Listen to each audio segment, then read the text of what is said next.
A fire forces at least 50 people out from this Raleigh assisted living facility. What the fire chief is sharing about extensive efforts to put the fire out. Several cars and homes were shot up by bullets last night in a southeast Raleigh neighborhood. Now a father and a son are charged with these crimes. Who has the best chance to see pop-up storms tonight or tomorrow? Plus, good weather news for your Father's Day weekend. We are staying on top of breaking news in Raleigh. Right now, 50 people are not able to go back inside their home after this fire at an assisted living facility. Thanks for joining us. I'm Ashley Rowe. And I'm Gerald Owens. This video coming to us from WRAL Sky 5 showing the smoke billowing through the roof. You can see flames in some instances inside that building. Firefighters were on the roof. They're fighting that for hours. This is the Spring Arbor of Raleigh on New Hope Road. That's where we find Aaron Thomas. He's been there for hours. We're talking to first responders. Aaron, give us a lay of the land now. Yeah, sure, Gerald. So things have certainly tapered off since we first broke this story at 4 this afternoon. We still do have a few firefighters that are checking the perimeter, checking for any sort of hot spots, and part of this assisted living facility is blocked off by yellow tape tonight. And as Ashley did mention, you have 50 people who now cannot return here. They've since been relocated to other facilities. Let's show you some video now. Sky 5 capturing the dramatic and heroic efforts by firefighters to put out this smoke. You can see them here on your screen spraying water on this fire. Raleigh's fire chief tells me that the fire started in the back of the building. An EMT with Wake County EMS was here tending to a resident when they noticed the smoke and called the fire in. Here's how fire crews work to get everything under control. They cut holes in the structure to alleviate the smoke and the actual contents of the fire inside. It did move to the inside of the structure. It was quickly extinguished and contained.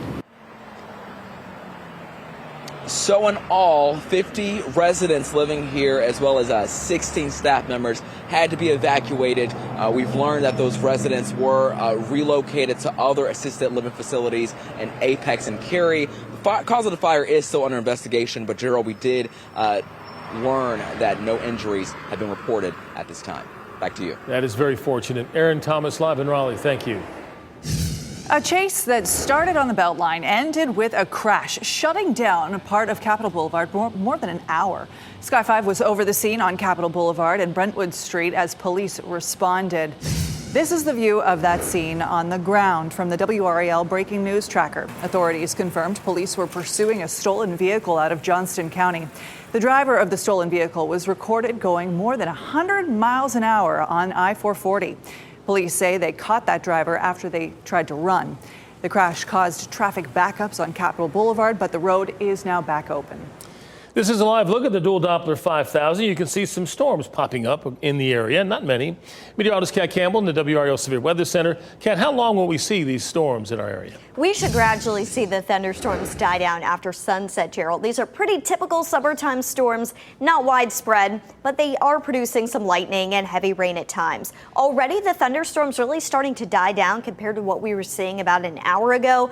We had a shower pass through Durham, really having a tough time holding together, though, as it approaches North Raleigh. A few showers to the south that could impact Fuquay Arena, but it really doesn't look like it's holding together well.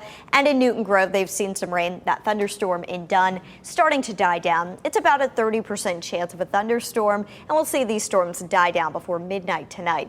Tomorrow, a renewed chance for storms, so we could see a little bit more activity on the dual Doppler 5000 radar. A level 1 threat for severe storms toward the Virginia line. I'll have a closer look at how tomorrow could play out so you can plan your Friday coming up.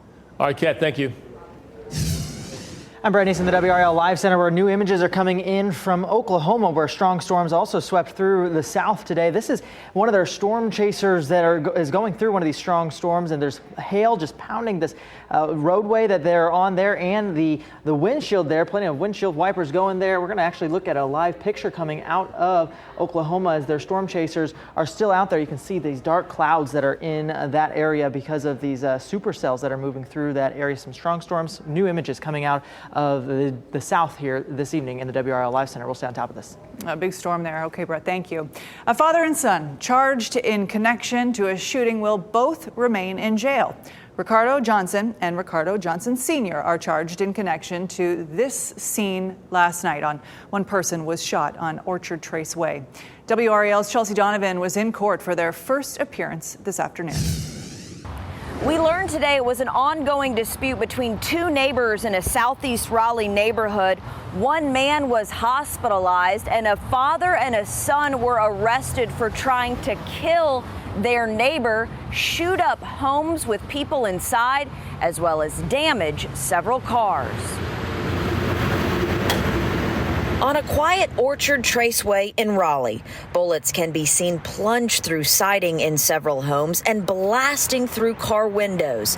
Remnants of a violent shootout that took place around dinner time Wednesday night. This is the first incident of its kind since I've been here. Cleveland Kimbrough calls himself the neighborhood watchdog. Last night, he and his family saw and heard something he calls unbelievable. It was just, like 4th of July almost. That's how many bullets was being fired. Raleigh police responded to this area just after 6 o'clock to find a man with a gunshot wound to the leg and bullets scattered across 4 homes and 3 cars. And initially, hearing about it is crazy because, like I said, we don't get that type of activity around here. Police arrested a father and son for the shootout. 41-year-old Ricardo Johnson Sr. and 19-year-old Ricardo Johnson Jr. This is a part of an ongoing dispute. A dispute between the Johnsons and their neighbor Joel Drew, who was shot in the leg. He told the police that essentially a shootout occurred and he admitted to firing some rounds in self-defense. In court, we learned that Johnson Sr. was even arrested earlier that day for coming onto the Drew property and communicating threats. He stated, "I'll kill him. He has 24 hours to get out," according to warrants. However, in court today, it was Johnson Sr. who claimed self-defense. In this situation, my family was protecting themselves. Both father and son remain in the Wake County Detention Center. Both have a $500,000 bond. They're due back in court next month. Chelsea Donovan, WRAL News, Raleigh. One down, more likely to come. The old Coliseum Inn in Cumberland County was closed because of drugs, crime, and prostitution. WRAL Fayetteville reporter Gilbert Bay spoke with the sheriff, who says other motels with similar issues may suffer the same fate. Well, Sheriff Ennis Wright says he's been working with the management here at the Coliseum Inn for a year to try to get this area rid of all the drugs, crime, and prostitution. But now he's got to the point where he's had to shut the place down. The shutdown of the Coliseum Inn on Gillespie Street should come as no surprise to its owners. A year ago, photojournalist Michael Joyner and I went on a ride-along through the property with Sheriff Ennis Wright and his chief deputy. As we rode through the parking lot, we saw several examples of what the sheriff considered to be questionable activities that are spilling into nearby communities. We're not in the business of shutting down businesses. You know, everybody has a right to earn a living. But also, there's the people that live around those businesses have a right to live in peace and not fear. During the investigation leading to the motel being shut down, there have been 20 homicides, 28 overdoses, and about a dozen cases of human trafficking. Some residents are still too frightened to go on camera. There's a lot of elder on the street. They're always dealing with the prostitution and trafficking, unwanted cars coming up and down. So with the Coliseum closing down, it does shut down a lot of it. Now we need to work on the other ones. The sheriff agrees. He says there are at least 3 other motels along the Gillespie Street corridor that his deputies have their eyes on. Residents like Samantha Wynn say she just wants folks who live on her block to feel safe. I think it's a good thing. Hopefully it doesn't deter them to other parts of this area, is my thought process on it. But I do think it's a start in the right direction. So they shouldn't have to live in fear like that. So I'm hoping this sends a message, like I say, to the other motels out there.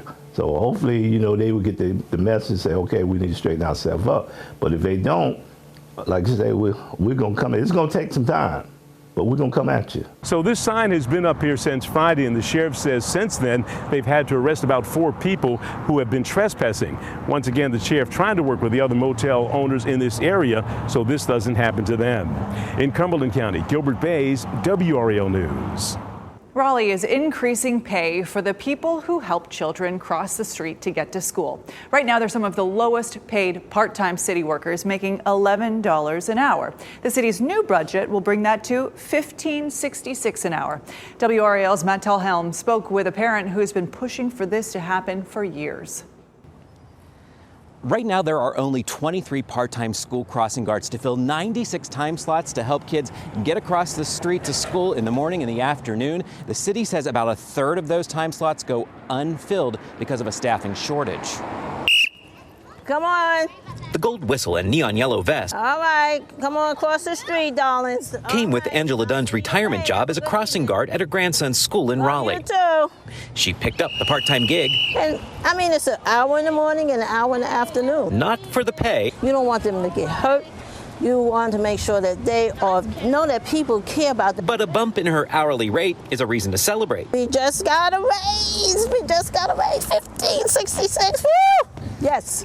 That increase from $11 an hour was added on to the city's budget approved by council this week. We really want to prioritize pedestrian safety, and what better than to do that with our children and make sure that we have people in place to ensure that they don't get hurt. The kids love walking or running a lot. Sarah Chesser's been trying to get a crossing guard for Green Elementary School since her twins started kindergarten here. They're going into second grade. I think and hope cars would slow down. It would be a bigger reminder to cars that there is a school here. She hopes the pay raise will recruit people to fill the shortage. It's obviously necessary because at the pay rate, it's not working since they've had vacancies for many years and haven't been able to fill them. Dunn encourages people who have the time to step up and step out to help kids get safely across the street to school. Get out here and come on and get off the couch and come on and let's help out the children. Okay. It's very rewarding. I love it. I love it. For comparison, crossing guards in the city of Durham make $17.92 an hour. Matt Tallhelm, WRAL News, Raleigh. She has a perfect attitude. Coming up, a Navy veteran lost his class ring from a Raleigh high school. Hadn't seen it in 50 years. We'll explain how he was able to get it back and where it was found. Plus, get ready to plan your weekend. We have your out and about best bets for you.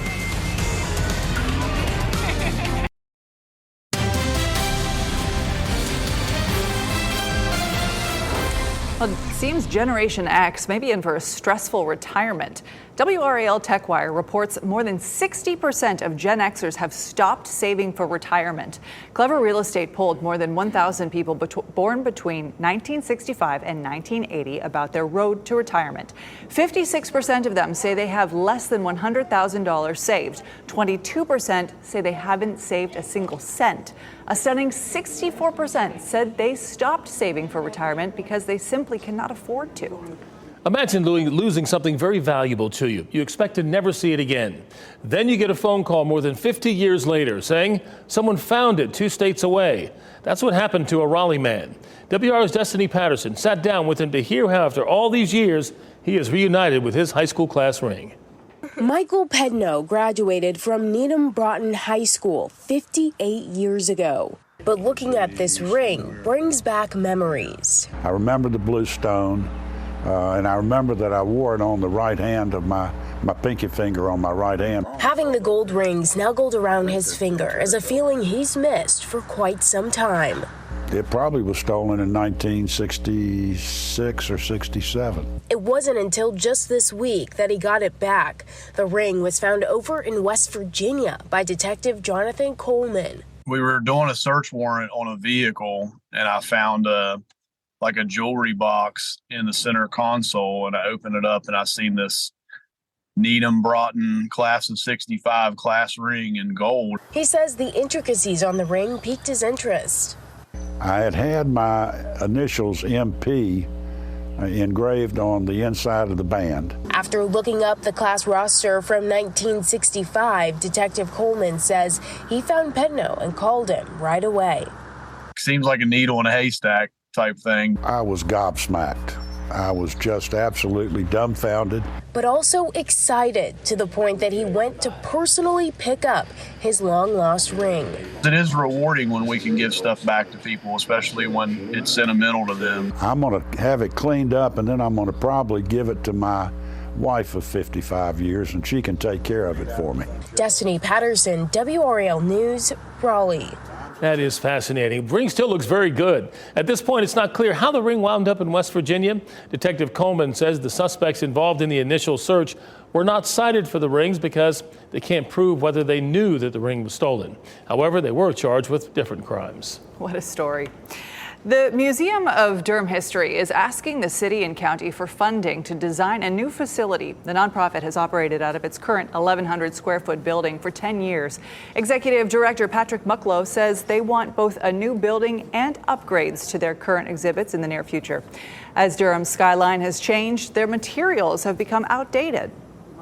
We do a lot on a shoestring budget here at the museum, and it is time after 10 years, as the cityscape that I was just referring to and looking beyond the windows, as that cityscape changes, there are upgrades and there are changes that need to be made to our permanent exhibits.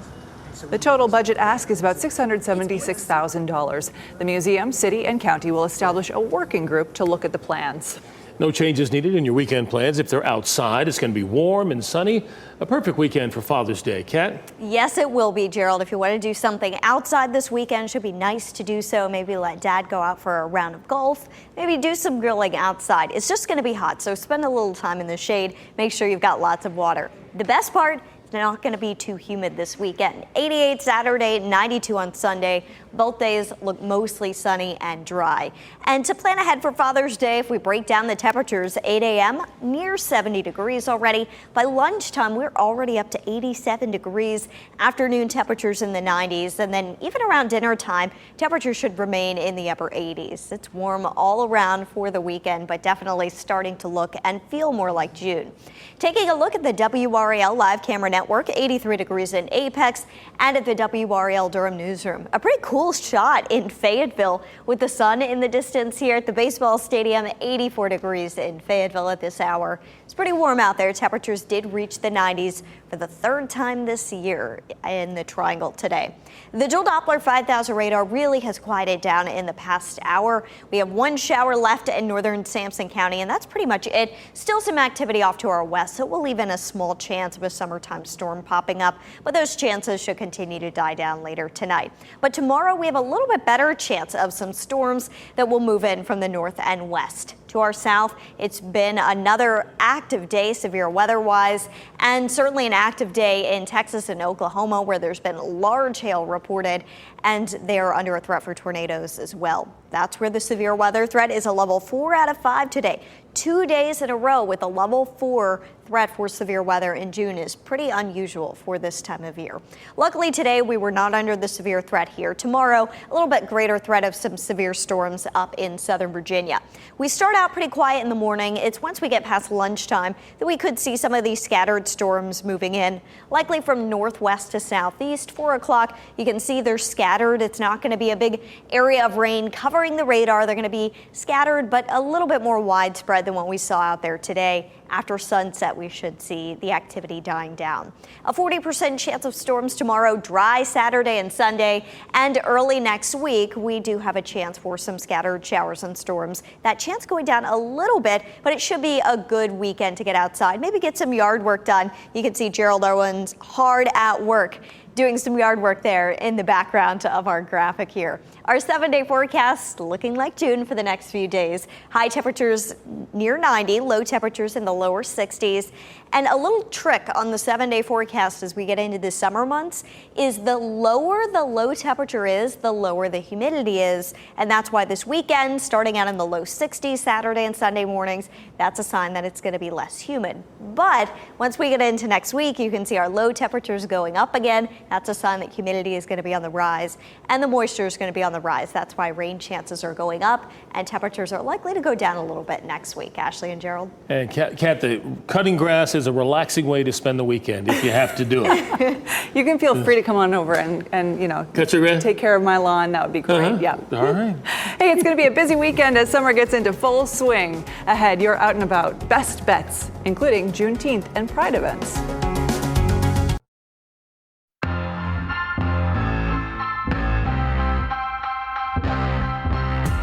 With Juneteenth and Pride events happening throughout the month, every weekend is busy. WRAL lifestyle editor Kathy Hanrahan has your guide to the weekend with Out and About's best bets.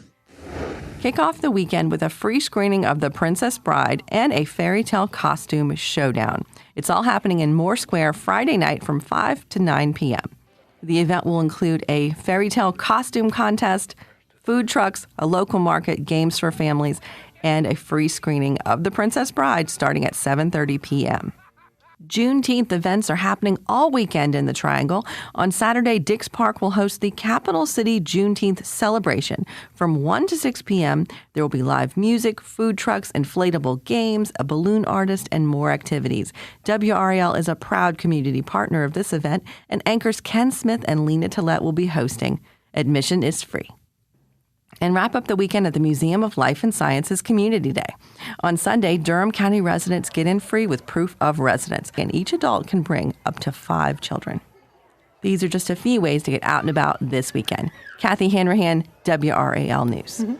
35 years ago today, Kevin Costner became the most popular baseball player in Durham. The movie Bull Durham is celebrating 35 years since its release. It tells the story of a minor league journeyman catcher teaching a hotshot rookie pitcher the ropes of being in the big leagues.